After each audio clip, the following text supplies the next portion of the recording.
Hi, everyone, and welcome to God's Plan, Your Part, a podcast where our goal is to read the entire Bible in a year, seeking to understand God's plan of redemption while discovering daily and practically your part in it. All right, guys, welcome back to God's Plan, Your Part. Today we are reading the last of the genealogies in 1 Chronicles. So we're reading 1 Chronicles 7 to 10. There is quite a bit of that like regular rhythm of genealogy, like he fathered him, he fathered him, he fathered him, he was the son of him. But there is a little bit of narrative that is interspersed. Now, what's going to happen as we read from day to day is we have now completed today all the genealogies that are in 1 Chronicles. Remember, we're kind of talking through how the chronicler is reminding the people of their history, where they've come from, what those people were like. So we have completed that part. And what's going to happen now is we're going to sync back up with the narrative. So you'll start to notice today we're in 1 Chronicles 7 to 10. Tomorrow we're reading some more Psalms, and then we're back into 2 Samuel. So we're going to start to get back into the story of David. And kind of what sticks out to me today has to do with getting back into the story of David. What's interesting about Chronicles is that Chronicles does not spend much time at all on the story of Saul. Basically, we get Saul's descendants, like his genealogy. We've had a little bit of it before. We get some of it here in chapter 9. And then we get a quick recounting of the death of Saul and his sons, and Saul is over. So if you think about the purpose of Chronicles, remember the people are returning from exile. The chronicler is putting together kind of this abridged version of 1st and 2nd Samuel, 1st and 2nd Kings, and giving the people their history, really to inspire them to worship God the right way. And what's interesting when you consider the motivations of the chronicler is that Saul is kind of a footnote in this story. In fact, the end of chapter 10, it says, "So Saul died for his breach of faith. He broke faith with the Lord in that he did not keep the command of the Lord, and also consulted a medium." Remember that story? He went to go see dead Samuel, seeking guidance. He did not seek guidance from the Lord. Therefore, the Lord put him to death and turned the kingdom over to David, the son of Jesse. So that is probably the most powerful, most pointed part of 1 Chronicles 10. 1 Chronicles 10 also has a little bit about the battle where Saul died. It recounts how Saul fell on his sword. But if you think about the purpose of the chronicler, he's trying to inspire faith in the people. He's trying to remind them who they are, who their God is, how important worship in the temple is. And so because of that, Saul is just not really worth talking about a lot. And it's really, really sad if you think through what we've read in 1 Samuel, where Saul is anointed as king. He has this real shot at being a faithful king. And here now we have a history of him written in, like the late 500s, 400s BC, where Saul's just not really worth talking about because Saul was not obedient to God. And because he was not obedient to God, he's not a life worth replicating. He's not a life worth following. And so the chronicler is going to spend very little time talking about Saul and then setting up David's reign and talking a lot about David and what his kingdom was like and the decisions that he made and the choices that he made. And so it's kind of sad. It's kind of sad reading through this short recounting of him. I think another thing that's interesting is the chronicler makes it clear that the Israelites, when they were fighting the Philistines, I think this was on Mount Gilboa, I think. Yeah. Like when the Israelites are fighting the Philistines on Mount Gilboa, this is the battle where Saul dies. The chronicler just highlights the lack of faith that was in them and the fact that God handed them over to their enemies because they refused to obey the Lord. And actually, when the chronicler talks about Saul, they describe his death at length, to the fact that they talk about him being carried his sorry about this, but his head was carried into the temple of Dagon, and like basically he had no power there. The last time we've heard about the temple of Dagon, this is the idol, like the false god of the Philistines. The last time we heard about Dagon was when the ark was carried into the temple of Dagon, and that idol just kept falling on its face in front of the Lord. Actually, at one point, the idol fell on its face and just broke to pieces. And so the first time we hear about Dagon, it's in the context of God's power over this false idol. But now in 1 Chronicles 10, we're reminded of Dagon's power over Saul, which is kind of a crazy turn of events. And I think a takeaway from that is because Saul was not obedient to God, he had no power over the idols, the enemies that were in his day. Like, because his trust was not in the Lord, because his hope was not in the Lord, he ultimately had no power before these wicked things in front of him. The Israelites were losing the battle. Saul lost his life. His head was carried into the temple of Dagon, where before we knew Dagon as being a worthless idol, now Dagon is kind of triumphing over Saul. And it's sad.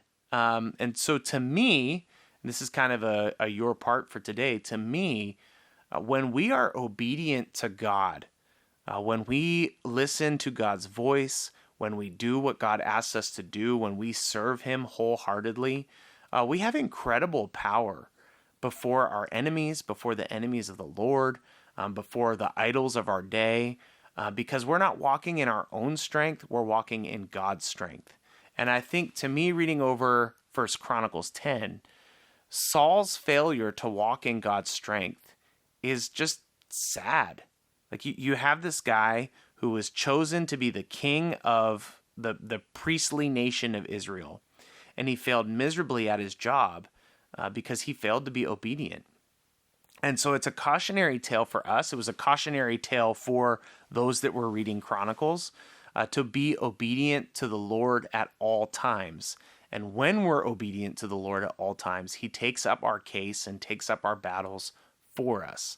So I think, remember today that you are a son or a daughter of the King. And because of that, you hold incredible authority before your enemies, before the powers of darkness, the principalities of this world.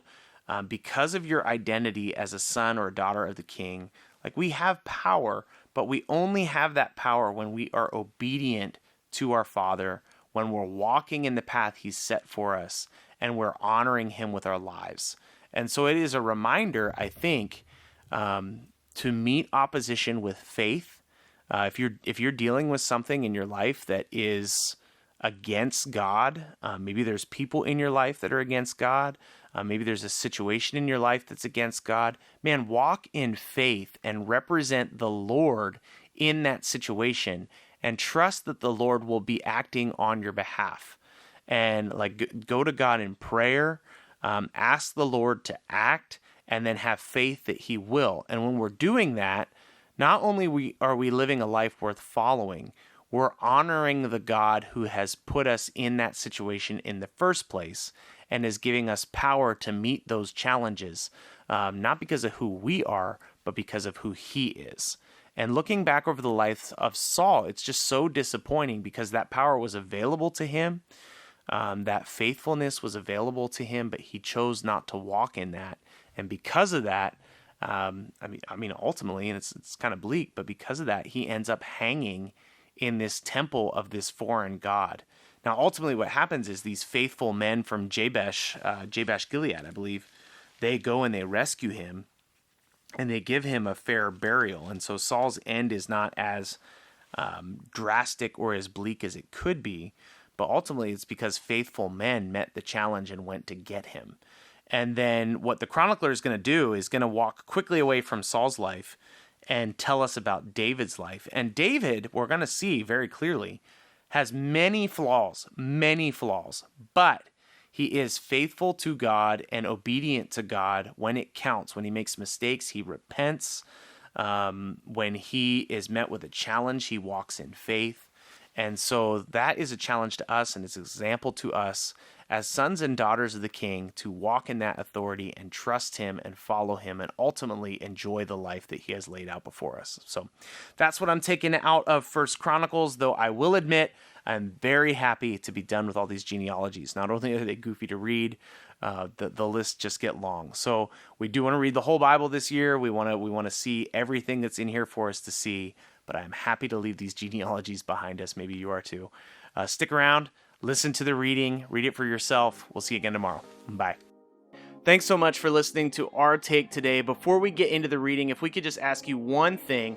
If you've been enjoying the podcast, if you could subscribe to us and then leave a rating and review. We'd love to hear from you, and every rating we get helps us reach more people. Ultimately, we're just trying to reach people with the truth of God's word, and your review will help us do that. So thanks so much for being invested in the podcast. Here's the reading for today. 1 Chronicles chapter 7. The sons of Issachar, Tola, Puah, Jashub, and Shimron, 4. The sons of Tola, Uzi, Raphiah, Jeriel, Jabmahai, Ibsam, and Shemuel, heads of their fathers' houses, namely of Tola, mighty warriors of their generations, their number in the days of David being 22,600. The son of Uzi, Izariah, and the sons of Izariah, Michael, Obadiah, Joel, Isaiah, and all 5 of them were chief men. And along with them, by their generations, according to their fathers' houses, were units of the army for war, 36,000, for they had many wives and sons. Their kinsmen belonging to all the clans of Issachar were in all 87,000 mighty warriors enrolled by genealogy. The sons of Benjamin, Bela, Becher, and Jediel, 3. The sons of Bela, Esbon, Uzi, Uziel, Jeremoth, and Eri, 5 heads of their fathers' houses, mighty warriors. And their enrollment by genealogies was 22,034. The sons of Becher, Zimriah, Joash, Eleazar, Elionai, Omri, Jeremoth, Abijah, Ananoth, and Eliameth. All these were the sons of Becher. And their enrollment by genealogies, according to their generations, as heads of their fathers' houses, mighty warriors, was 20,200. The sons of Jediel, Bilhan, and all the sons of Bilhan, Jeush, Benjamin, Ehud, Chenanash, Zethan, Tarshish, and Ashahar. All these were the sons of Jediel, according to the heads of their fathers' houses, mighty warriors, 17,200, able to go to war. And Shupam and Hupam were the sons of Ir, Hushim, the son of Ahar. The sons of Naphtali, Jaziel, Guni, Jezer, Shallum, and the descendants of Bilhah. The sons of Manasseh, Asriel, whom his Aramean concubine bore. She bore Machir, the father of Gilead, and Machir took a wife for Hupam and Shupam. The name of his sister was Maacah, and the name of the second was Zelophehad, and Zelophehad had daughters. And Maacah was the wife of Machir, and bore a son, and she called his name Peresh. The name of his brother was Sheremesh, and his sons were Ulam and Rakam. The son of Ulam, Bedan. These were the sons of Gilead, the son of Machir, the son of Manasseh. And his sister Hamalethek bore Ishdod, Abiezer, and Mala. The sons of Shemida were Achian, Shechem, Lichi, and Anaim.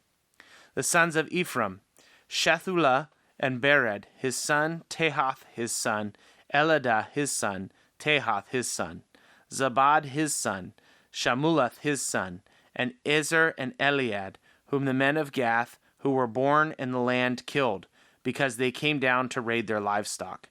And Ephraim their father mourned many days, and his brothers came to comfort him. And Ephraim went to his wife, and she conceived and bore a son, and he called his name Beriah, because disaster had befallen his house. His daughter was Shirah, who built both lower and upper Beth Horon, and Uzzen Shirah. Repha was his son, Resheph his son, Telah his son, Tehan his son, Ladan his son, Ammihud his son, Elishama his son, Nun his son, Joshua his son. Their possessions and settlements were Bethel and its towns, to the east of Neron, to the west of Gezer and its towns, Shechem and its towns, Aiah and its towns, also in possession of the Manassites, Beth-shin and its towns, Tanach and its towns, Megiddo and its towns, Dor and its towns. In these lived the sons of Joseph, the son of Israel. The sons of Asher, Imnah, Ishva, Ishvi, Beriah, and the sister of Sirah. The sons of Beriah, Heber and Machael, whose father Bizarath. Heber fathered Japhlet, Shomer, Hotham, and their sister Shua. The sons of Japhlet, Pasach, Bimhal, and Ashvath. These are the sons of Japhlet. The sons of Shimur, his brother, Rocha, Jebba, and Aram. The sons of Hilam, his brother, Zophah, Imnah, Shelesh, and Amal. The sons of Zophah, Sua, Hanaphar, Shaul, Beri, Imrah, Bezer, Had, Shammah, Shishla, Ithran, and Bira. The sons of Jether, Japhunah, Pispa, and Ara. The sons of Ulah, Era, Haniel, and Riziah.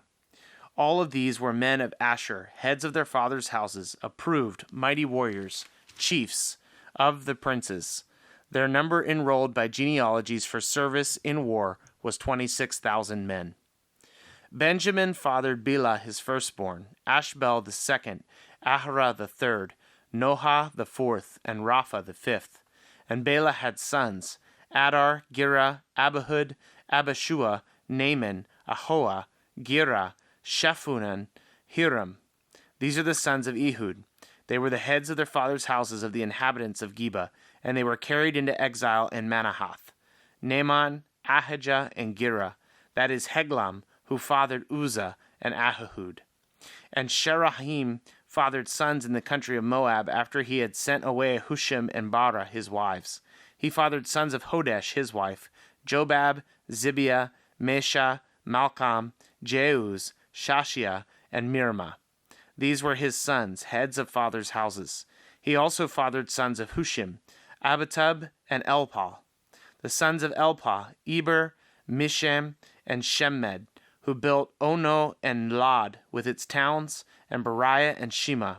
They were the heads of their fathers' houses and the inhabitants of Ahijalon, who caused the inhabitants of Gath to flee, and Ahio, Shashmek, and Jeremoth. Zebediah, Arad, Eder, Michael, Ishpa, and Joha were sons of Beriah. Zebediah, Meshullam, Hizki, Heber, Ishmerai, Izliah, and Jobab were the sons of Elpal. Jachim, Zikri, Zabdi, Elani, Zithani, Eliel, Adiah, Beriah, and Shimroth were the sons of Shimi. Ishban, Eber, Eliel, Abdon, Zikri, Hanan, Hananiah, Elam, Anarusjah, Iftai, and Panuel were the sons of Shashak. Shemri, Sharula, Athaliah, Jerushiah, Elijah, and Zikri were the sons of Jeroham. These were the heads of their fathers' houses, according to their generations, chief men. These lived in Jerusalem. Jael, the father of Gibeon, lived in Gibeon, and the name of his wife was Maachah. His firstborn son Abdon, then Zur, Kish, Baal, Nadab, Gedor, Ahio, Zechar, and Michlach. He fathered Shemiah. Now these also lived opposite their kinsmen in Jerusalem, with their kinsmen. Ner was the father of Kish, Kish of Saul, Saul of Jonathan, Malchishua, Abinadab, and Eshbal. And the son of Jonathan was Meribal. And Meribal was the father of Micah. The sons of Micah, Pithon, Melech, Tariah, and Ahaz. Ahaz fathered Jehoda, and Jehoda fathered Elameth, Asmaveth, and Zimri. Zimri fathered Moza, Moza fathered Biniah. Rapha was his son, Eleasah his son, Azel his son. Azel had 6 sons, and these are their names: Azrikam, Bocheru, Ishmael, Shariah, Obadiah, and Hanan. All these were the sons of Azel. The sons of Eshek his brother, Ulam his firstborn, Jeush his second, and Eliphet his third. The sons of Ulam were men who were mighty warriors, bowmen, having many sons and grandsons, 150. all of these were Benjamites. So all Israel was recorded in genealogies, and these are written in the book of the kings of Israel. And Judah was taken into exile in Babylon because of their breach of faith. Now the first to dwell again in their possessions in their cities were Israel, the priests, the Levites, and the temple servants, and some of the people of Judah. Benjamin, Ephraim, and Manasseh lived in Jerusalem. Uthai, the son of Ammihud, the son of Omri, the son of Imri, the son of Bani, the sons of Perez, the sons of Judah. And of the Shalonites, Azariah, the firstborn, and his sons. Of the sons of Zerah, Jeuel and their kinsmen, 690. Of the Benjamites, Salu, the son of Meshullam, the son of Hodaviah, the son of Hasanua, Ibniah, the son of Jeroam, Elah, the son of Uzi, the son of Mikri, Meshullam, the son of Shephatiah, son of Reuel, son of Ibnijah, and their kinsmen, according to their generations, 956. All these were heads of their fathers' houses, according to their fathers' houses. Of the priests, Jediah, Jehoiarib, Jahran, and Azariah the son of Hilkiah, the son of Meshullam, the son of Zadok, the son of Miriath, the son of Ahitub, the chief officer of the house of God.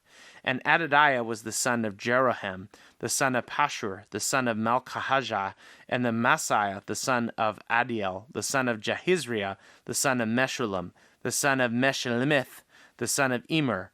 Besides their kinsmen, heads of their fathers' houses, 1,760, mighty men for the work of the service of the house of God.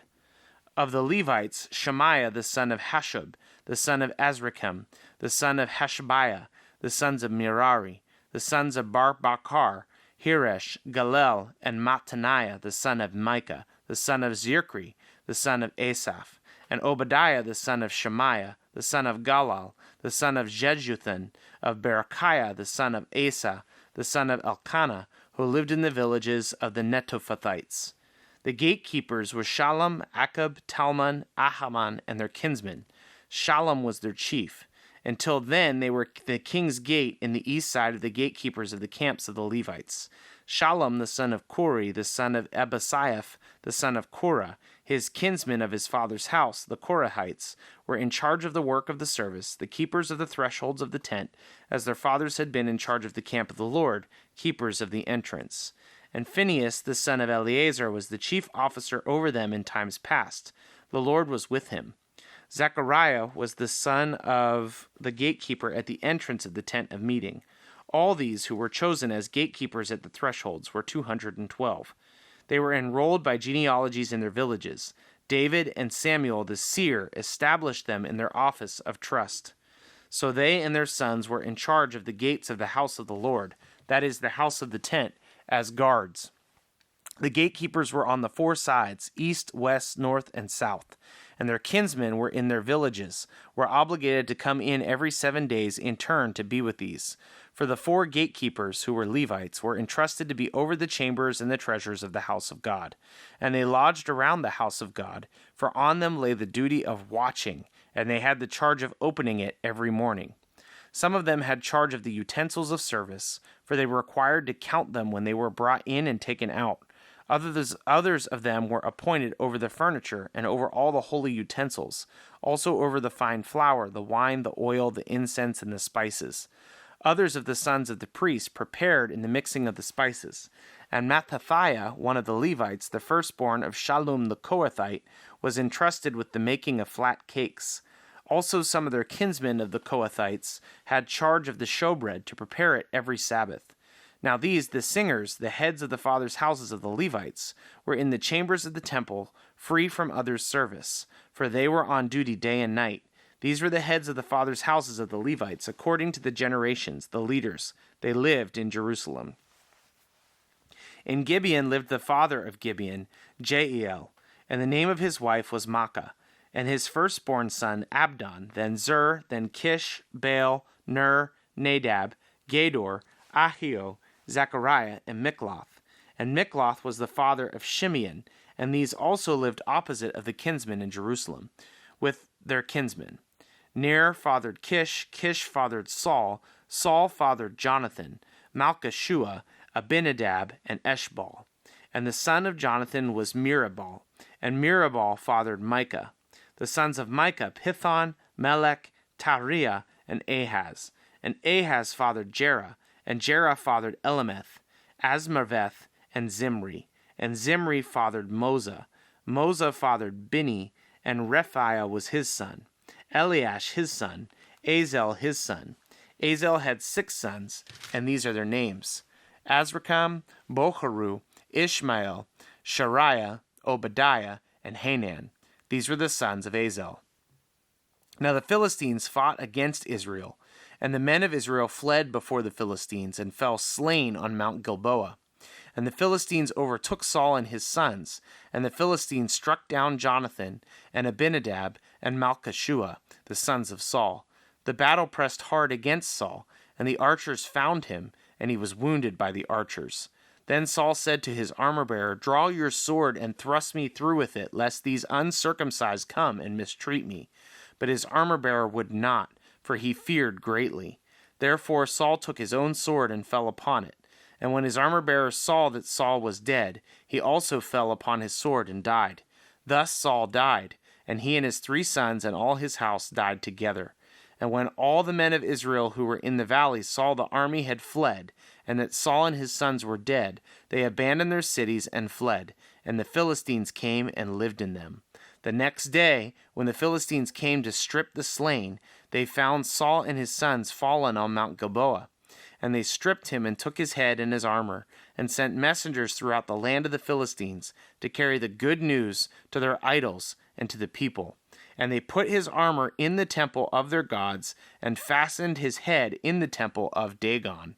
But when all Jabesh-Gilead heard all that the Philistines had done to Saul, all the valiant men arose and took away the body of Saul and the bodies of his sons, and brought them to Jabesh. And they buried their bones under the oak in Jabesh, and fasted for 7 days.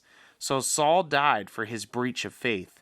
He broke faith with the Lord, in that he did not keep the command of the Lord, and also consulted a medium, seeking guidance. He did not seek guidance from the Lord. Therefore the Lord put him to death, and turned the kingdom over to David, the son of Jesse. Thanks so much for listening to God's Plan, Your Part. If anything stuck out to you, if you have any questions, or if you'd like to receive a Bible, you can email us at godsplanyourpart@gmail.com. Also, if you're enjoying the podcast, please consider supporting us through the link in our description. We love that you're on this journey with us, and we hope you have a great day. See you tomorrow.